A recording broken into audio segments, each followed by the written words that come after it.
ಕಾಡಡವಿ ಕಡೆ ಹೋಗ್ತಾ ಇದೆ. ಹೋಗಬೇಕಾಗಿಲ್ಲ. ಲೇ ಪ್ರೇಮ ತಗೆ ಬಚ್ಚಿಲೋ ಕುತ್ತೆ, ಏನೋ ಬೊಗಳ್ತಾ ಇದೀಯಾ? ಎಲ್ಲಿಗೆ ಹೊರಟಿದ್ಯಾ? ಎಲ್ಲಿಗೆ ಹೋಗ್ಬೇಕು ಅಂತ ಬಂದಿದ್ದೀಯಾ?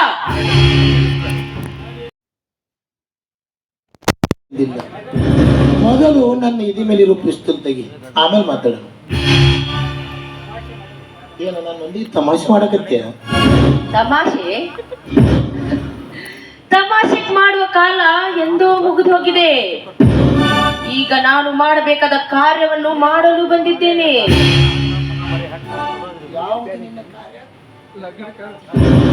ನಿನಗಾಗಿ ನಾನು ಒಂದು ಸುಂದರವಾದ ಅರಮನೆಯನ್ನು ಕಟ್ಟಿದ್ದೇನೆ, ಸ್ವರ್ಗವನ್ನು ಕಟ್ಟಿದ್ದೇನೆ.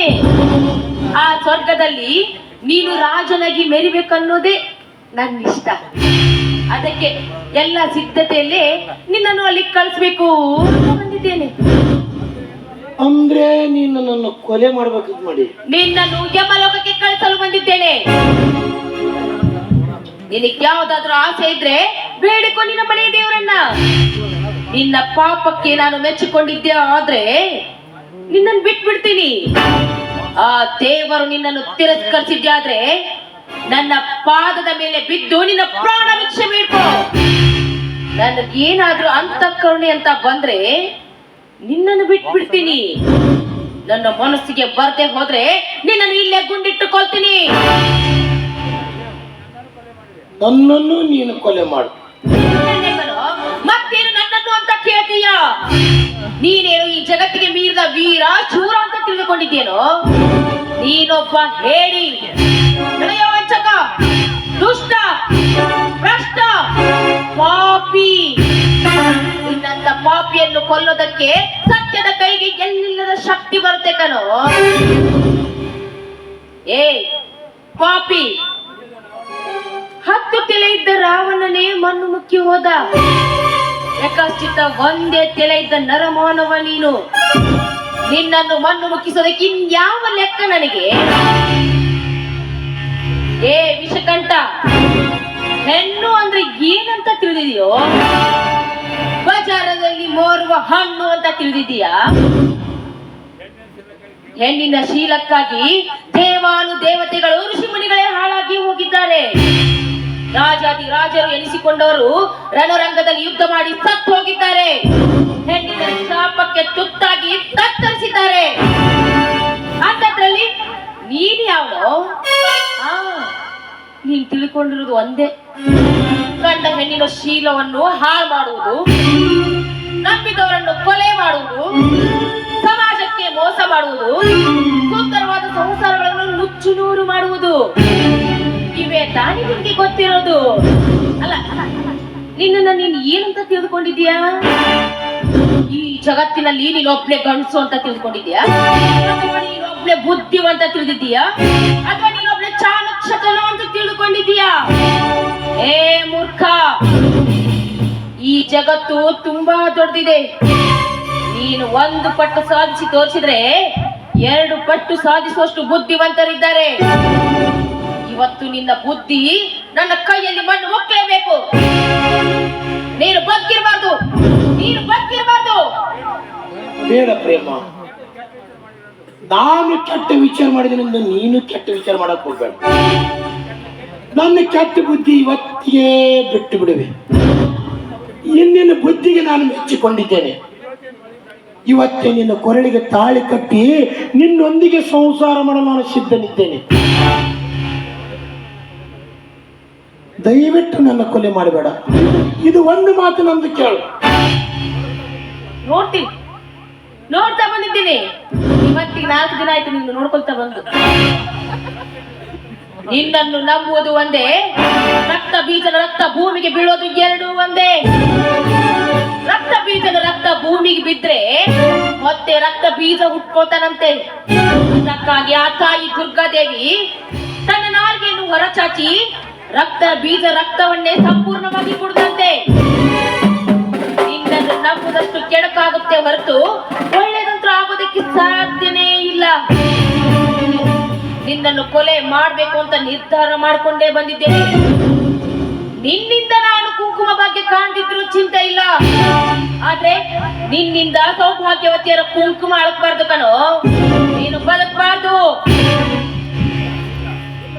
ಇಲ್ಲ, ಖಂಡಿತವಾಗಿ ಅಂತ ಕೆಲಸ ಮುಂದೆ ಮಾಡಕ್ ಹೋಗಲ್ಲ. ನನ್ನ ಇದು ಒಂದೇ ಮಾತು ನಂಬಿ ನೋಡು,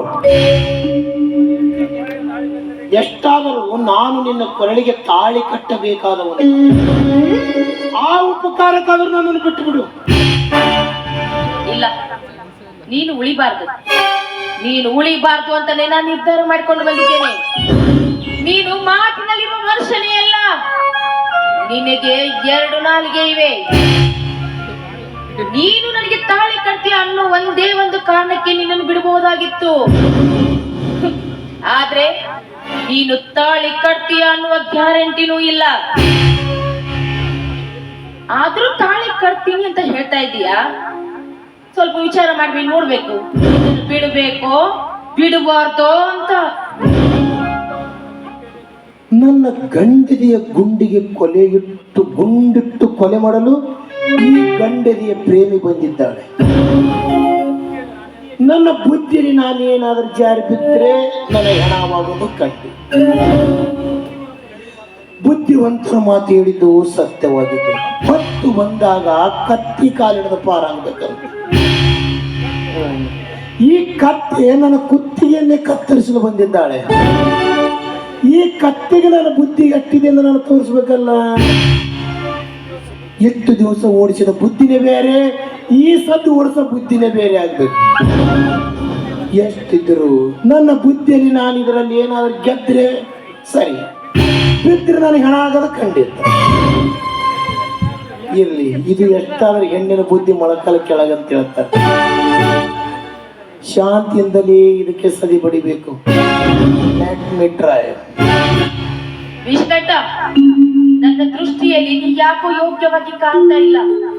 ಎಷ್ಟೇ ವಿಚಾರ ಮಾಡಿದ್ರು ನಿನ್ನ ಗುಣದಲ್ಲಿ ಒಳ್ಳೆ ಗುಣಗಳೇ ಕಾಣ್ತಾ ಇಲ್ಲ. ಅದಕ್ಕೆ ನಿನ್ನೊಂದು ತೀರ್ಮಾನ ಮಾಡಿದ್ದೇನೆ, ನೀನು ಬದುಕಬಾರ್ದು, ನೀನು ಸಾಯಲೇಬೇಕು.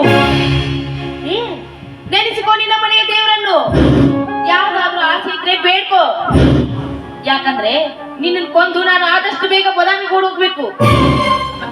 ಏನು? ಯಾಕಂದ್ರೆ ನಿನ್ನನ್ನು ನೀನು ಕೊಂದುಕೊಂಡಿ ಅಂತ ಸತ್ಯ ಆಗ್ಬೇಕಲ್ವಾ? ನಿನ್ನನ್ನು ನೀನೇ ಕೊಲೆ ಮಾಡ್ಕೊಂಡಿ ಇದ್ದೀಯ ಅಂತ ಸಾಕ್ಷಿ ಬೇಕಲ್ವಾ? ಅದಕ್ಕೋಸ್ಕರ ಹೇಳ್ತಾ ಇದ್ದೀನಿ. But one condition. ಆದ್ರೆ ನಿನ್ನ ಪ್ರಾಣವನ್ನು ಮಾತ್ರ ಕೇಳಬೇಡ. ಇರ್ಲಿ ಪ್ರೇಮ, ಇಷ್ಟಾದ್ರೂ ಕಪ್ಪೆ ತೋರಿದಲ್ಲ, ಅಷ್ಟೇ ಸಾಕು. ನೋಡು, ನಾನು ನಿನ್ನ ಕೈಯಿಂದ ಕೊಲೆಯಾಗಲು ಸಂಪೂರ್ಣ ಜವಾಬ್ದಾರಿ ನೀನು ಕೊಟ್ಟಿದ್ದೆ. ನನ್ನ ದೇಹ ನೀನು ತುಂಡು ತುಂಡು ಕತ್ತರಿಸಿ ಈ ಹತ್ತಕ್ಕಾಗಿ ನೀನು ಹಂಚಬಹುದು. ಆದ್ರೆ ನನ್ನದೊಂದು ಕೊನೆ ಆಸೆ ನೀನು ನಡೆಸಿಕೊಡ್ಬೇಕು. ಏನದು? ಏನದು ನಿನ್ನ ಕೊನೆ ಆಸೆ? ನಡೆಸಿಕೊಡ್ತೀನಿ ಅಂತ ನನಗೆ ಮಾತು. ನಿನ್ನಂತ ದುಷ್ಟಳು ನಾನಲ್ಲ, ಮಾತಿಗೆ ತಪ್ಪೋಳು ಅಲ್ಲ. ಅದು ಏನು ನಿನ್ನ ಆಸೆ ಅಂತ ಬೇಗ ಹೇಳು. ಈಗ ನಾನು ನಿನ್ನ ಕೈಯಲ್ಲಿ ಸಾಯುತ್ತೇನೆ. ಇದರ ಮುಂಚೆ ನಿನಗೊಂದು ಮಾತು ಕೊಟ್ಟಿದ್ದೆ. ಆ ಮಾತು ಪಾಲಿಸಿ ಹೋಗ್ಬೇಕೆನ್ನುವುದೇ ನನ್ನ ಧರ್ಮ. ನೀನು ನನ್ನ ಹೆಂಡತಿಯಾಗಬೇಕು. ಈ 4 ದಿಕ್ಕುಗಳೇ ಸಾಕ್ಷಿ. ಇಲ್ಲಿರುವ ಗಿಡ ಮರಗಳೇ ತೋರಣ. ಇಲ್ಲಿ ಕೂಗುವ ಕೋಗಿಲ ದನಿಯೇ ಮಂತ್ರವಾಗಬೇಕು. ಈ ಪವಿತ್ರ ಭೂಮಿ ಮೇಲಿರುವ ಮಣ್ಣಿನ ಧೂಳ ಕುಂಕುಮವೆಂದು ತಿಳಿದು ನಿನ್ನ ಹಣಿಗೆ ಹಚ್ಚಬೇಕು. ಈಗ ನೀನು ನನ್ನ ಕೊಲೆ ಮಾಡಬಹುದು. ಗೊತ್ತು ಕಣೋ, ನಿನ್ನ ನಾಟಕ ಏನು ಅಂತ ನನಗೆ ಚೆನ್ನಾಗಿ ಗೊತ್ತು. ನನ್ನಿಂದ ಪಾರಾಗ್ಬೇಕು ಅಂತ ಹೊಂಚು ಹಾಕಿ ಈ ರೀತಿ ಮಾತಾಡ್ತಾ ಇದೀಯ. ಇಲ್ಲ, ಯಾವುದೇ ಕಾರಣಕ್ಕೂ ನೀನು ಉಳಿಬಾರ್ದು. ಇದನ್ನು ಮಾತ್ರ ಬಿಡೋದೇ ಇಲ್ಲ ಕಣೋ, ಇದನ್ನು ಕೊಲೆ ಮಾಡಿ ತೀರ್ತೀನಿ.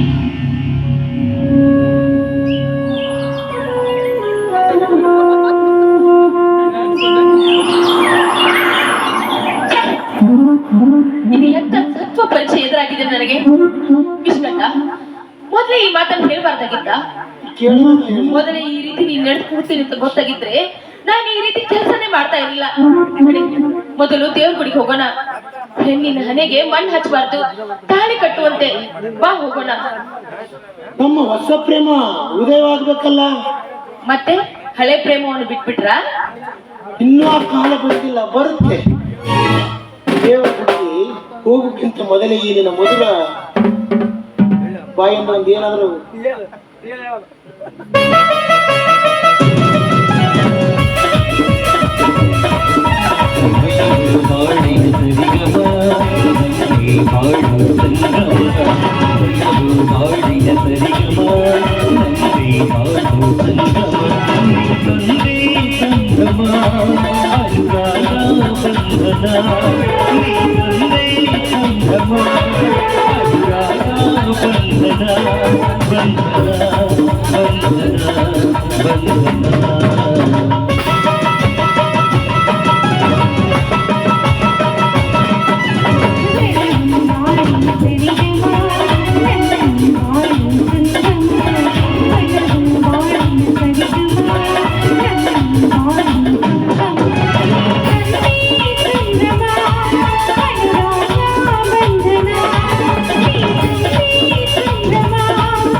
ಬನ್ನಿ.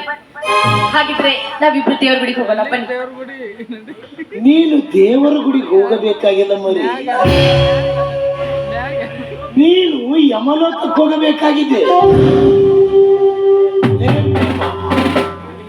ಏನಂದಿ? ನೀನು ಹೆಣ್ಣು.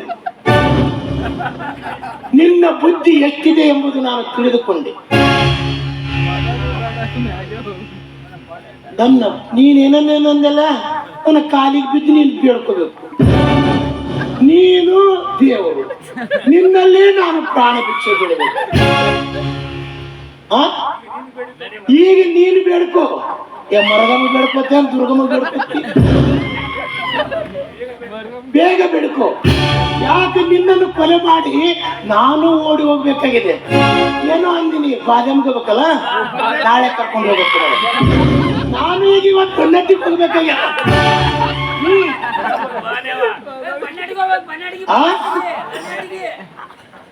ಬೇಡ್ಕೋ,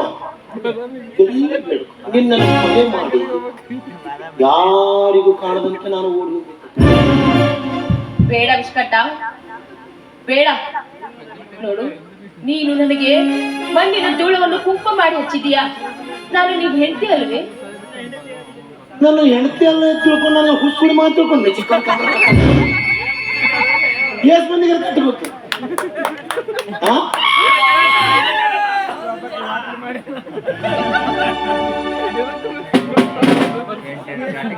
ನಾನು ರಚಿಸಿದ ನಾಟಕವ ನನ್ನ ಸನ್ನಿವೇಶದಲ್ಲಿ ನಿನ್ನ ಹಣಿಗೆ ಮಾಡುವ ಹಚ್ಚಿ ನಿನ್ನ ಬುದ್ಧಿಗೆ ಮಂಕ ತರುವ ಮೋಡಿ ಮಾಡುವ ಮಂತ್ರವ ನನ್ನ ತಂತ್ರ ತಿಳಿದು ನೀನು ಸತ್ತು ಹೋಗ್ತೀಯಲ್ಲ ಅಂತ ನನಗೆ ದುಃಖವಾಗ್ತಾ ಇತ್ತು. ಆದರೆ ಏನು ಮಾಡೋದು? ನಾನು ಮಾಡಬೇಕಾದ ಕರ್ತವ್ಯ ಮಾಡಲೇಬೇಕು. ಅಂದಾಗ ಮಾತ್ರ ಆ ಯಮಧರ್ಮ ನನ್ನನ್ನು ಮೆಚ್ಚಿಕೊಳ್ಳುತ್ತಾಳೆ. ತಡ ಮಾಡಬೇಡ, ಬೇಗ ಬಿಡು. ವಿಷ್ಕಂಠ, ನೀನು ಬುದ್ಧಿನ ಮೆಚ್ಕೋಬೇಕೋ ಅಥವಾ ಹುಚ್ಚಳಾಗಿ ನಗ್ಬೇಕೋ ನನಗೊಂದು ತಿಳಿತಾ ಇಲ್ಲ. ನೀನು ಹುಚ್ಚಳಾಗಿ ನಗುವುದು ಬೇಡ, ನೀನು ಇರುವುದು ಬೇಡ. ಯಮ ಲೋಕಕ್ಕೆ ಹೋಗಲು ಎಲ್ಲ ರೀತಿ ಸಿದ್ಧತೆ ಮಾಡ್ಕೋ. Good, very good. ನೋಡಿ ವಿಷ್ಕಂಠ, ಒಂದು ಮಾತು ಹೇಳ್ತೀನಿ, ಸರಿಯಾಗಿ ಕೇಳಿಸ್ಕೋ. ಕರ್ಮಕ್ಕೆ ಎಷ್ಟೇ ಉದ್ದವಿದ್ರು ಸತ್ಯಕ್ಕೆ ಒಂದು ಇಂಚು ಉದ್ದಾದ್ರೂ ಇದ್ದೇ ಇರುತ್ತಂತೆ. ಅಂದಾಗ ನೀನು ಕರ್ಮದ ಕೈಯಲ್ಲಿ ಇದ್ದವಳು, ನಾನು ಸತ್ಯದ ಕೈಯಲ್ಲಿ ಇರುವ ಮನುಷ್ಯಳು. ಅಂದಾಗ ಸತ್ಯ ಯಾವಾಗಲೂ ಮುಂದೆ ಇರುತ್ತೆ. ಸತ್ಯದ ನೆರಳಿನಲ್ಲಿ ಕರ್ಮ ಇರುತ್ತದೆ. ಬದುಕಿಕೊಳ್ಳಲಿ ಅಂತ ಏನೋ ಒಂದು ಚಾನ್ಸ್ ಕೊಟ್ಟಿದ್ದೆ. ಆದ್ರೆ ಸತ್ಯದ ತೆಳೆ ಮೇಲೆ ಹೊಡೆಯಲು ಸಿದ್ಧಳಾಗಿದ್ದೆ ಅಂದ್ಮೇಲೆ ನಿನ್ನ ಕರ್ಮದ ಕುತ್ತಿಗೆ ಉಳಿಬಾರ್ದು. ಅದು ಹೇಗೆ ಸಾಧ್ಯ? ನೀನು ಡಬಲ್ ಗೇಮ್ ಮನುಷ್ಯ ಅಂತಾನೆ ತಿಳಿದು ನಾನು ಕೂಡ 2 ಪಿಸ್ತೂಲ್ ತಂದಿದ್ದೇನೆ. ಅದೇ ನಿನ್ನನ್ನು ಮುಗಿಸಿ ನಾನು ಓಡ್ ಹೋಗ್ಬೇಕಲ್ಲ. ನೀನ್ ನನ್ನ ಮುಂದೆ ನಿನ್ನ ನಾಟಕ ತೋರಿಸ್ಬೇಡ. ಎಲ್ಲಿದೆ ಪಿಸ್ತೂಲು? ಸುಳ್ಳು ಕೊಳ್ಳು ಬೆದರಿಕೆ ಹಾಕಕ್ ಹೋಗ್ಬೇಡ. ಇಲ್ಲಿದೆ ನೋಡೋ ಪಿಸ್ತೂಲು. ಈ ಪಿಸ್ತೂಲಲ್ಲಿ ಗುಂಡು ಇದೆಯೋ ಇಲ್ವೋ ಅಂತ ಸಂಶಯ ಇದ್ರೆ ಹೇಳು. ಎದೆಗೆ ಗುಂಡನ್ನು ಹಾರಿಸಿ ಶಾಂಪಲ್ ತೋರಿಸ್ತೇನೆ. ಯಾಕೆ ನಿನ್ನ ಕೈ ತತ್ತರಿಸಿ ಹೋಯ್ತಾ? ನಿನ್ನ ಗಂಟೆದೆಯ ಗುಂಡಿಗೆ ನೀರಾಗಿ ಹೋಯ್ತಾ? ವಿಷ್ಕಂಠ, ಹಾರಿಸೋ ಗುಂಡನ್ನ. ಒಂದೇ ಒಂದು ಕ್ಷಣ ನೀನು ಗುಂಡನ್ನು ಹಾರಿಸೋದು ತಡ ಮಾಡಿದ್ದೆ ಆದ್ರೆ ನನ್ನ ಕೈಯಲ್ಲಿರುವ ಗುಂಡು ನಿನ್ನ ಜೊತೆಗೆ ತಾಕುತ್ತೆ. ಹಾರಿಸು.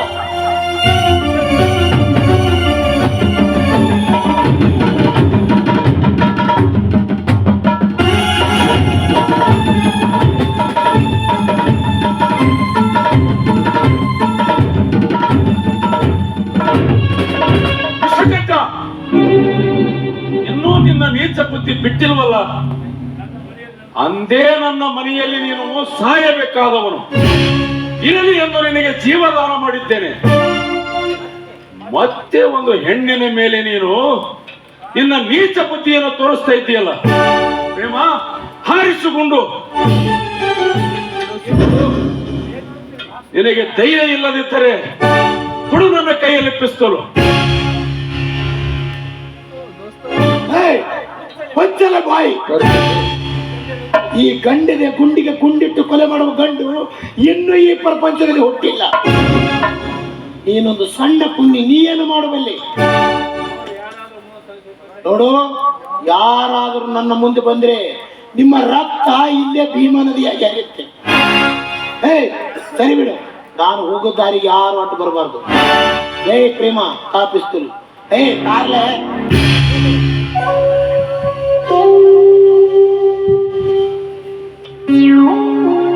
ಪ್ರೇಮ, ಈ ಪಾಪಿಯ ಮಾತಿಗೆ ಹೆದರಿ ಎಲ್ಲಿ ಅಡಗಿತು ನಿಮ್ಮೆಲ್ಲರ ಸ್ವಾಭಿಮಾನ? ಎಲ್ಲಿ ಅಡಗಿತು ನಿಮ್ಮೆಲ್ಲರ ಸಂತೋಷದ ಮೇಲೆ ಇರುವ ಪ್ರೀತಿ? ಯೌವನವನ್ನು ಕದ್ದು ಉಂಡ ಈ ಬಂಡನ ಕಣ್ಣೆದುರಿಗೆ ಇರುವಾಗ ನಿಮ್ಮ ಸೇಡಿನ ರೋಷ ಎಲ್ಲಿ ಅಡಗಿಕೊಂಡಿದೆ? ಇಂಥ ಪಾಪಿಗಳು ಕರ್ಮದ ಕಾರ್ಯಕ್ಕಾಗಿ ಬದುಕಿದಷ್ಟು ಸಮಾಜಕ್ಕೆ ಹಾನಿ, ಭೂಮಿಗೆ ಭಾರ. ಇಂಥ ದುಷ್ಟರು, ನೀಚರು, ವಂಚಕರು, ಕೊಲೆ ಪಾತಕರು ಭೂಮಿ ಮೇಲೆ ಬದುಕುವುದು ನೋಡಿ ಈ ಭರತ ಭೂಮಿ ತಾಯಿ ನಿತ್ಯ ಕಣ್ಣೀರು ಸುರಿಸುತ್ತಿದ್ದಾಳೆ. ಇಂಥ ಪಾಪಿಗಳು ಇನ್ನೂ ಈ ಭೂಮಿ ಮೇಲೆ ಬದುಕಿರುವುದಕ್ಕಾಗಿ ಸತ್ಯ ಸಾಯಬಾರದು, ನೀತಿ ನಶಿಸಿ ಹೋಗಬಾರದು, ಧರ್ಮ ಕರ್ಮಕ್ಕೆ ತಲೆಬಾಗಬಾರದು, ನ್ಯಾಯ ಎಂಜಲು ತಿನ್ನುವ ನಾಯಿಯಾಗಬಾರದು. ಹಾಗಿದ್ದರೆ ಕರ್ಮದ ಪಾಪಿಯ ಕೊಲೆ ಮಾಡ್ರಿ. ಯಾರಲ್ಲ ನೀನು? ಹೇಳಿಯಾಗಿ ಅಡಿಗೆ ಕೂತು ನನ್ನನ್ನು ಕೊಲೆ ಮಾಡಂತ ಹೇಳ್ತೀಯಲ್ಲ, ಯಾರು ನೀನೇನು ದೇವ್ರ?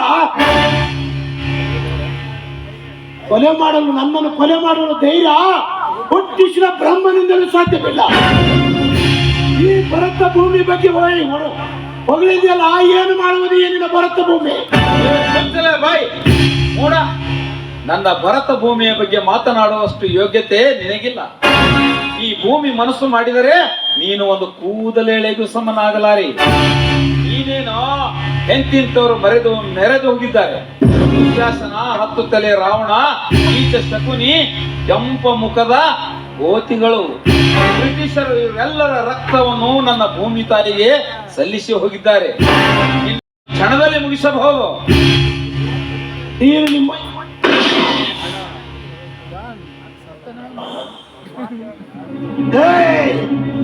ಯಾರಲ್ಲ ನೀನು? ನಾನೇ ನಿನ್ನ ಪಾಲಿನ ಯಮ. ಯಾರು? ಸಂತೋಷ? ಹೌದು, ನಾನೇ ಸಂತೋಷ. ಇಂಥ ಪಾಪಿಗಳ ಸಂಹಾರಕ್ಕಾಗಿ ದೇವರು ನನ್ನನ್ನು ಬದುಕಿಸಿದ್ದಾನೆ. ಸುಧಾ, ಏಕೆ ಸುಮ್ಮನಿದ್ದೀರಿ?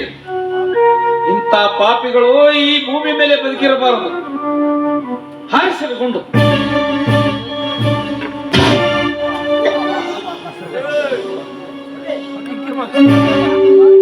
ಪ್ರೇಮ, ಹಾರಿಸಿಕೊಂಡು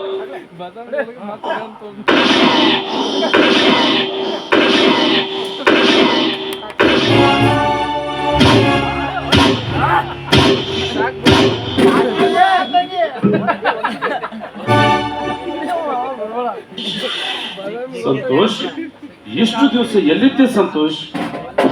ನೋಡು ವಿಶ್ವ, ಮದುವೆಗೆಂದು ಮದುವೆ ಮಂಟಪಕ್ಕೆ ಹೋಗುವಾಗ ಮಧ್ಯದಲ್ಲಿ ದಾರಿಯಲ್ಲಿ ಬಂದು ನನ್ನನ್ನು ಗುಂಡಿಕ್ಕಿ ಕೊಲೆ ಮಾಡಲು ಪ್ರಯತ್ನಿಸಿದ. ನನ್ನ ಮೇಲೆ ಗುಂಡಿನ ಸುರಿಮಳೆಯನ್ನು ಸುರಿದ. ಆ ಗುಂಡಿನ ಸುರಿಮಳೆಗೆ ರಕ್ತದ ಮಡುವಿನಲ್ಲಿ ನಾನು ಬಿದ್ದಿದ್ದೆ. ಆ ಸಂದರ್ಭದಲ್ಲಿ ಮದುವೆಗೆಂದು ಹೊರಟಿರುವ ನನ್ನ ವಿದ್ಯೆ ಕಲಿಸಿದ ಗುರುಗಳು ನನ್ನನ್ನು ಆಸ್ಪತ್ರೆಗೆ ಸೇರಿಸಿದರು. ನಾನು ಆಸ್ಪತ್ರೆಯಲ್ಲಿ ರೆಸ್ಟ್ ಪಡೆಯುತ್ತಿರುವಾಗ ನಿಮ್ಮ ಮತ್ತು ಸುಧಾಳ ವಿಷಯ ತಿಳಿಯಿತು.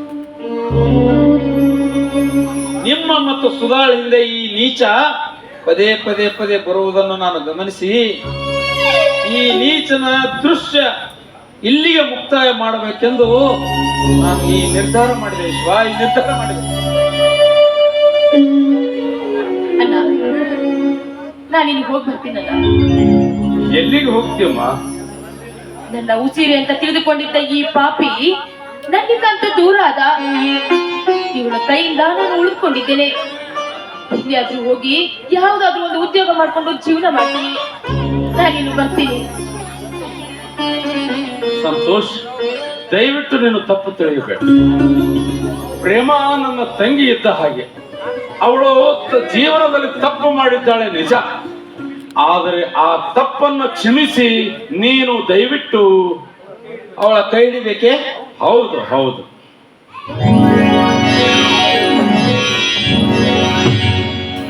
ನಡ್ರಿ, ದೇವರ ಗುಡಿಗೆ ಹೋಗಿ ಆಶೀರ್ವಾದ ಪಡೆದುಕೊಂಡು ಬರೋಣ. ಪುಷ್ಪಗಳು ಪರಿಮಳವ